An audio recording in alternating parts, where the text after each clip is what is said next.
नमस्कार, स्वागत है आपका। आप देख रहे हैं जनता टीवी और मैं हूं आपके साथ अभिषेक तिवारी। बुलेटिन में खबरों का रुख करते हैं। सबसे पहले आपको बता दें कि मुख्यमंत्री योगी आदित्यनाथ आज पूर्वांचल दौरे पर हैं। गोरखपुर और वाराणसी का दौरा करने के बाद सीएम चंदौली पहुंचे। चंदौली जिले को सीएम योगी ने बड़ी सौगात दी। यहां सीएम ने बाबा कीनाराम इंटर कॉलेज की विभिन्न विकास परियोजनाओं का लोकार्पण और शिलान्यास किया। इस दौरान सीएम ने विपक्ष पर जमकर निशाना भी साधा। सीएम ने कहा कि विपक्ष के लोग जनता के पैसा को लूटकर बाहर भेजते थे और भाजपा की सरकार में आज वही पैसा जनता के सेवा में लग रहा है। साथ ही सीएम योगी आदित्यनाथ ने कहा कि सपा के लोग रामभूमि पर गोलियां चलवाते थे। जब समाजवादी पार्टी सरकार में थी तो प्रदेश में भर्ती निकलती थी तो ये लोग क्योंकि चाचा भतीजा वसूली क्या करते थे, इस तरीके की बात भी सीएम योगी आदित्यनाथ ने कही है। चंदौली जिले के रामगढ़ में मुख्यमंत्री योगी आदित्यनाथ के पहुंचने से पहले लक्ष्मणगढ़ में सपा कार्यकर्ताओं पर पुलिस को लाठीचार्ज करना पड़ा। सीएम योगी आदित्यनाथ को पत्रक देने के लिए निकले सपा नेताओं को पुलिस ने रोका, लेकिन वो नहीं रुके। बता दें कि रामगढ़ से 3 किलोमीटर पहले लक्ष्मणगढ़ में आखिरकार पुलिस ने उन पर बल प्रयोग किया और लाठीचार्ज कर उन्हें खदेड़ना चाहा। हम आपको तस्वीर भी दिखा रहे हैं जब पुलिस और सपाइयों के बीच कहासुनी हुई, लेकिन लाठीचार्ज के बाद सपा कार्यकर्ताओं ने हटने का नाम नहीं लिया और सड़क पर ही बैठ गए। वहीं सीओ अनिरुद्ध सिंह और सकल डीहा के विधायक प्रभु नारायण सिंह की जमकर तूतू मैमे भी हुई। उत्तर प्रदेश के विधानसभा चुनाव 2022 को लेकर बेहद सक्रिय हो चुके समाजवादी पार्टी के अध्यक्ष अखिलेश यादव ने आज अपनी पार्टी के प्रदेश कार्यालय से गोंडवाना जनसंदेश यात्रा को रवाना किया है। इस जनसंदेश यात्रा का लक्ष्य उत्तर प्रदेश के हर गांव में जाकर उत्तर प्रदेश की योगी आदित्यनाथ सरकार की नाकामियों को लोगों तक पहुंचाना है। अखिलेश यादव के साथ इस मौके पर बहुजन समाज पार्टी को छोड़कर सपा का दामन थामने वाले राम अचल राजभर भी मौजूद थे। वहीं अखिलेश यादव ने गोंडवाना जनसंदेश यात्रा को रवाना करने के बाद कहा कि जनसंदेश यात्रा आज रवाना की गई है, वो उत्तर प्रदेश के हर गांव में जाकर लोगों को जागरूक करेगी और प्रदेश के सभी जिलों में जाकर योगी आदित्यनाथ सरकार के झूठ की पोल खोलने का काम करेगी। इस यात्रा में आपको भाजपा और प्रदेश की सत्ता से बाहर करने की बड़ी मदद भी मिल सकती है। इस तरीके की बात भी अखिलेश यादव ने कही। जनसंदेश यात्रा आज निकली है और उत्तर प्रदेश के लगातार जिलों में जाएगी। समाजवादी पार्टी और गोंडवाना पार्टी के तमाम नेता पार्टी के साथ मिलकर के इस भारतीय जनता पार्टी को हटाने के लिए संकल्प लिया और उसी के लिए यात्रा पर निकले हैं। मुझे उम्मीद है कि इनका समाज जागरूक समाज होकर के भारतीय जनता पार्टी ने जिस तरीके से भेदभाव की राजनीति को बढ़ाया, भारतीय जनता पार्टी ने नफरत की राजनीति को बढ़ाया, भारतीय जनता पार्टी ने गरीबी बेरोजगारी बढ़ाई, भारतीय जनता पार्टी ने किसान को दुखी किया, भारतीय जनता पार्टी ने आर्थिक रूप से प्रदेश और देश को कमजोर किया, भारतीय जनता पार्टी ने हर जाति समाज के बीच में खाई पैदा की। इन तमाम चीजों को लेकर के गोंडवाना जनसंदेश जनता के बीच में यात्रा पर निकले हैं। हमें उम्मीद है कि इनके साथ आने से इनके समाज और इनके दल का बड़े पैमाने पर सहयोग मिलेगा। इसी बीच एक बड़ी खबर आ रही है। शिक्षा मंत्री सतीश द्विवेदी के आवास के बाहर अभ्यर्थियों का प्रदर्शन चल रहा है। पुलिस ने अभ्यर्थियों पर लाठियां बरसाई है। तो बड़ी खबर हम आपको दिखा रहे हैं और सीएम आवास की तरफ जा रहे थे, कैंडल मार्च निकाल रहे थे। तस्वीर भी हम आपको दिखा रहे हैं कि किस तरीके से पुलिस और अभ्यर्थियों के बीच नोकझोंक हुई है, लाठी डंडे भी चले हैं। और ये भी बता दें कि सीएम आवास की तरफ ये अभ्यर्थी जा रहे थे, कैंडल मार्च निकाल रहे थे। लोहिया पथ पर पुलिस ने दौड़ा दौड़ा कर पीटा है इन अभ्यर्थियों को। तो कल भी ये तस्वीर सामने आ रही है और आज भी ये तस्वीर सामने आई। आज शिक्षा मंत्री के बाहर ये तस्वीर सामने आई है जहां पर पुलिस अभ्यर्थियों को दौड़ा दौड़ा कर पीटते हुए दिखाई दिए हैं। अविनाश हमारे संवाददाता जुड़े हुए जानकारी देंगे। अविनाश, जो तस्वीर सामने आ रही है, क्या कुछ ये मामला है और पुलिस को लाठीचार्ज करना पड़ा है? देखिए, बिल्कुल आपको बता दें कि 69,000 शिक्षक भर्ती मामले में 22,000 रिक्त पदों को जोड़ने की मांगों को लेकर अभ्यर्थियों का पिछले 5 महीनों से एससीईआरटी पर रहा प्रदर्शन चल रहा था। कल की अगर बात करें तो पहले तो बीजेपी दफ्तर के बाहर जो अभ्यर्थी उन्होंने भीख मांगकर प्रदर्शन किया, उसके बाद ठीक शाम को 6:30 बजे 10:90 से सीएम आवास के लिए कैंडल मार्च निकालना था। कैंडल मार्च निकालने के दौरान वहां पर जो पुलिस बल है वहां पर मौके पर पहुंची और सभी अभ्यर्थियों को वहां से खदेड़ा। खदेड़ के दौरान ये इस तरीके से बर्बरतापूर्वक जो अभ्यर्थी उन पर लाठीचार्ज की गई, उसमें तमाम जो अभ्यर्थी है वो भी घायल हो गए।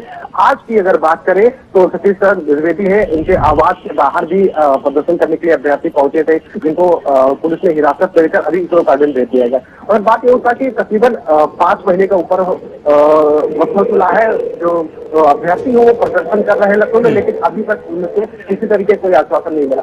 चलिए अविनाश हमारे साथ आप बने रहिए, फिलहाल शुक्रिया जानकारी के लिए, बने रहिए हमारे साथ। राजधानी लखनऊ के शिक्षक भर्ती के इस प्रदर्शन पर छात्रों पर पुलिस ने बर्बरता से लाठीचार्ज किया है। शाम को जब ये छात्र प्रदर्शन और कैंडल मार्च निकाल रहे थे, जो कि हम आपको ये तस्वीर दिखा रहे हैं, तभी पुलिस ने इन अभ्यर्थियों को दौड़ा दौड़ा कर पीटा है। दरअसल शिक्षक की नौकरी चाह रहे युवा राजधानी के 1090 चौराहे पर कैंडल मार्च निकाल रहे थे, तभी अचानक मौके पर पुलिस पहुंचती है और युवाओं पर लाठीचार्ज कर देती है। शिक्षक अभ्यर्थी की मांग है कि 69,000 शिक्षकों की बहाली की जाए, साथ ही 22,000 सीट और जोड़ी जाए। तो वहीं अभी राजनीति तेज हो गई इस मामले पर, क्योंकि लाठीचार्ज ने पुलिस ने किया है और छात्रों पर पुलिस की कार्रवाई पर विपक्ष ने भी कई सवाल उठाए हैं। हम आपको तस्वीर दिखा रहे हैं, ये तस्वीर राजधानी लखनऊ की है, कल शाम की है, जब अभ्यर्थियों को पुलिस ने दौड़ा दौड़ा कर पीटा, यहां तक कि लात और घूंसों से ही पीटते हुए पुलिस दिखाई दे रहे हैं। इस खबर पर ही हमारे संवाददाता अविनाश जुड़े हुए हैं। अविनाश, जिस तरीके की तस्वीर कल आई थी, कल रात में पुलिस का ये बर्बर रवैया आया था, पुलिस लात और घूंसों के साथ इन अभ्यर्थियों की पिटाई कर रहे थे। आज शिक्षा मंत्री के बाहर जब ये प्रदर्शन कर रहे थे, तब भी यही नजारा देखने को मिला। लेकिन सवाल अब ये उठता है कि बार बार ऐसा हो रहा है, आखिर जो सूबे के लोग हैं, जो सूबे के अभ्यर्थी हैं, वो सरकार से मांग कर रहे हैं। मांग करने पर पुलिस का ये अभद्रता कहां तक शोभा देता है? क्या आप सरकार के कोई जो लोग हैं, चाहे वो मंत्री बात करें, चाहे वो नेता बात करें, या कोई भी नुमाइंदे बात करें, क्या इन अभ्यर्थियों को कोई दिलासा देने के लिए सामने आया है? देखिए बिल्कुल ठीक आपने कि जिस तरीके से लगातार अभ्यर्थियों का प्रदर्शन चल रहा था, पिछले 5 महीने तो इनका प्रदर्शन चल रहा था। अगर कुछ दिन पहले की अगर बात करें तो बीजेपी दफ्तर के बाहर जब ये लोग प्रदर्शन करने के लिए पहुंचे थे, तो वहां पर प्रदेश अध्यक्ष स्वतंत्र देव सिंह से इनसे मुलाकात हुई थी। उन्होंने एक बार आश्वासन दिया था कि हम इस पूरे मामले को देखेंगे और जो भी मतलब हमसे हो सकेगा, बन सकेगा, हम इस पर चर्चा करेंगे। इसके बाद जब कल की अगर बात करें, जब 1090 चौराहे से सीएम आवास के लिए लोग प्रदर्शन कर रहे थे, तो पुलिस ने उनसे लाठी से बांधा। इसमें कई सारे अभ्यर्थी हैं जो घायल हो गए। आज की बात करें तो कई राजनीतिक दलों ने उस पर ट्वीट किया है। आज खुद जो पूर्व मुख्यमंत्री अखिलेश यादव है, उन्होंने ट्वीट कर इस पर सरकार को घेरा है। बिल्कुल बिल्कुल बिल्कुल। तो अविनाश, जिस तरीके की बात सामने आ रही है, वही जब ये अभ्यर्थी जो विपक्षी दल है, उन नेताओं से मुलाकात की है, उनसे बातचीत भी की है हमारे संवाददाता ने। चलिए हम आपको ये भी सुनाते हैं कि उन्होंने क्या कुछ कहा है। उसके पास हम अविनाश आपके पास वापस आएंगे। 69,000 शिक्षक भर्ती में बचे हुए 22,000 अभ्यर्थी लगातार 5 महीने से संघर्ष कर रहे हैं और कल उन्होंने सीएम आवास के पास कैंडल मार्च निकालने की कोशिश की थी और वहां पर उनके ऊपर लाठीचार्ज की गई। उसमें कई अभ्यर्थी जो घायल हो गए थे, वो अभ्यर्थियों को आज अखिलेश यादव ने मिलने के लिए अपने आवास पर बुलाया था, अपने कार्यालय पर बुलाया था। वो लोग आज मिलकर भी लौटे हैं। आप लोग अखिलेश यादव से मिलकर आए, क्या बातचीत हुई आपकी? आज अखिलेश भैया ने हमें आश्वासन दिया है कि हम आपके मैनिफेस्टो में बात को निकालेंगे और आपके साथ रहेंगे और 1,37,000 की जितनी भी सीटें बची हुई हैं वो आपको सीट दिलवाएंगे। तो हम अखिलेश भैया का भी साथ देंगे, क्योंकि अखिलेश भैया ने कहा कि मैं जब सत्ता में आऊंगा तो आपको नौकरी देंगे। तो 1,37,000 पद भी आपके पूरे होंगे और हमें एक हमारी बहन से कल जब आप लोग वहाँ पे कैंडल मार्च निकाल रहे थे, तो आप लोग के साथ क्या हुआ? कैसे आप लोग कुछ, क्या आपके साथी अस्पताल में? हम शांतिपूर्ण तरीके से कैंडल मार्च निकाल रहे थे, तो हम जैसे ही आगे थोड़ा बनने की कोशिश की तो प्रशासन ने इतने बुरी तरीके से गाली देना स्टार्ट कर दिया, मारपीट करना स्टार्ट कर दिया और ये कहा था कि तुम इसी लायक हो और तुम कुछ नहीं ले पाओगे। ये एक हमारी शिकापाल बहन पानी की टंकी पे 115 दिन से बैठी हुई है और भाजपा की सरकार हमारी किसी भी बात को नहीं सुन रही है। हम ये कहना चाहते हैं हमारे 1,37,000 के जितने भी समस्त पद बचे हुए हैं उनको पूरा कर दीजिए। और प्रशासन इस तरीके की लापरवाही कर रहा है, ये नहीं देख रहा है। आज हमें 61 लोगों को, हमारे भाइयों को जेल भेजा गया और हमें इतनी मारपीट की गई और तेरे धाराएं लगाई गई हैं। तो मैं ये कहना चाहता हूँ योगी जी, अगर तुम हमारी पुकार नहीं सुने 2022 तुम गायब हो जाओगे और तुम 2022 में नहीं आ पाओगे सत्ता में। हमारी बात बिल्कुल भी नहीं सुन रहे हैं। कुछ साथी यहाँ पे घायल भी हैं क्या, अस्पताल में भी हैं? हाँ, हमारे 2 भाइयों को इतनी चोट आई है, उनके पेरेंट्स आकर के लेके गए थे, उनके हाथों में, पैरों में, सिर पे इतनी चोट आई है। और महिला बहनें थी, उन महिला बहनों को भी उन्होंने पीटा है और पुलिस प्रशासन ने इतनी लापरवाही की है कि उनके पास एक भी लेडी कांस्टेबल नहीं थी, फिर भी हमारी महिला बहनों को देखिए किस तरीके से पीटा है। एक बहन के हमारे कपड़े तक फाड़ दिए थे पुलिस प्रशासन ने मारते मारते। राम राज्य नहीं है ये रावण राज्य है, रावण राज्य, योगी राज नहीं है ये, रावण राज है। ये वो अभ्यर्थी हैं जो कल कैंडल मार्च निकाल रहे थे सीएम आवास के पास और इनके ऊपर पुलिस ने लाठियां भांजी थी। इसमें कई जो अभ्यर्थी थे वो घायल हो गए थे। 5 महीने से इनका संघर्ष जारी है और इनका आज इनकी मुलाकात हुई अखिलेश यादव से और अखिलेश यादव ने वादा किया है कि अगर समाजवादी पार्टी की सरकार आती है तो इनको जल्द से जल्द इनका न्याय दिया जाएगा और इनकी सभी की भर्तियां पूरी की जाएंगी। कैमरा पर्सन आशीष के साथ तौफीक किदवई, जनता टीवी, लखनऊ। वहीं लखनऊ में 69,000 सहायक शिक्षकों की भर्ती में रिजर्वेशन की मांग को लेकर 5 महीने से धरना दे रहे शिक्षक अभ्यर्थियों पर शनिवार को पुलिस ने जमकर लाठियां बरसाई हैं, जो कि आपको तस्वीर दिखा चुके हैं। इस लाठीचार्ज के बाद सियासतदानों ने भी वीडियो शेयर कर सरकार पर निशाना साधा है। आज भाजपा सांसद वरुण गांधी ने सीएम योगी पर तंज किया है। उन्होंने कहा है कि वीडियो ट्वीट कर कि दुख जताया है और सवाल भी पूछा है। उन्होंने लिखा है कि ये बच्चे भी मां भारती के लाल हैं, इनकी बात मानना तो दूर, कोई सुनने को तैयार नहीं है। इस पर भी इनके ऊपर से बर्बर लाठीचार्ज। अपने दिल पर हाथ रखकर सोचिए, क्या आपके बच्चे होते तो इनके साथ यही व्यवहार होता? आपके पास रिक्तियां भी है और योग्य अभ्यर्थी भी, तो भर्तियां क्यों नहीं निकाल रहे हैं? ये सवाल किया है सरकार से, योगी आदित्यनाथ से, सांसद वरुण गांधी, जो कि भारतीय जनता पार्टी के ही सांसद हैं। वहीं भर्ती की मांग को लेकर 5 महीने से धरना दे रहे शिक्षक अभ्यर्थियों पर शनिवार को लखनऊ पुलिस ने जमकर लाठियां बरसाई। ये लोग कैंडल मार्च के साथ सीएम आवास जा रहे थे। लोहिया पथ पर पुलिस ने इन्हें रोका और दौड़ा कर पीटना शुरू कर दिया। प्रदेश में चुनाव का माहौल है तो लाजमी है कि लाठीचार्ज पर सियासत होनी ही थी और सभी पार्टियां अपनी अपनी प्रतिक्रिया भी देनी चालू कर दी है। कांग्रेस प्रवक्ता अंशु अवस्थी ने बीजेपी सरकार पर हमला बोला है। अंशु अवस्थी ने क्या कुछ कहा है, आप सुनिए। नौजवानों से झूठे वादे कर सत्ता में आने वाली भाजपा सरकार ने फिर से अपना चेहरा दिखाया है। 69,000 शिक्षक अभ्यर्थियों, युवाओं और युवतियों पर जिस तरीके बर्बरता पूर्वक लाठीचार्ज किया गया, ये दर्शाता है कि भाजपा सरकार को नौजवानों की कोई चिंता नहीं। वो लोकतंत्र में तानाशाही स्थापित करना चाहते हैं, नौजवानों की बात सुनना नहीं चाहते, सिर्फ अपने भाषण देना चाहते हैं। प्रदेश में लगातार बेरोजगारी बढ़ती चली गई। 70 लाख नौकरियों का वादा करने वाली भाजपा सरकार, जिसने वादा किया था कि 100 दिन के अंदर हम सभी विभागों की विज्ञप्तियां जारी करेंगे, सिर्फ और सिर्फ वो जुमला निकला। प्रदेश में नौजवान अपने भविष्य को लेकर चिंतित है। नौजवानों के मां बाप के दर्द को बिना परिवार वाले मुख्यमंत्री श्री आदित्यनाथ नहीं समझ रहे, लेकिन लगातार उनको आवाज उठाने पर पीटा जा रहा। बुलंदशहर से बड़ी खबर आ रही है। बुलंदशहर में फिल्मी अंदाज में गोली कांड का खबर सामने आ रही है। आरएलडी नेता के काफिले पर फायरिंग का यह मामला है। काफिले में शामिल 4 लोग गोली लगने से घायल हुए हैं। तो कल ही आरएलडी में शामिल हुए थे हाजी यूनुस पूर्व ब्लॉक प्रमुख के काफिले पर अंधाधुंध फायरिंग हुई है। तस्वीर भी हम आपको दिखा रहे हैं कि 4 लोग इस अंधाधुंध फायरिंग में घायल हुए हैं। संजीव भट्ट नागर हमारे संवाददाता जुड़े हैं। संजीव, फायरिंग का ये मामला आया हुआ है, पूरा मामला क्या है, क्या कुछ जानकारी आपके पास है? जी मैं बता दूं आपको, बुलंदशहर कोतवाली देहात के क्षेत्र का भाईपुरा मोड़ का मामला है, जहाँ हाजी यूनुस जो कल ही आरएलडी में शामिल हुए थे, वो वापस एक शादी समारोह से लौट रहे थे। तभी जो हमलावर थे, बाइक सवार जो हमलावर थे, गाड़ियों में हमलावर थे, उन्होंने अंधाधुंध गोलियां चलाई हैं।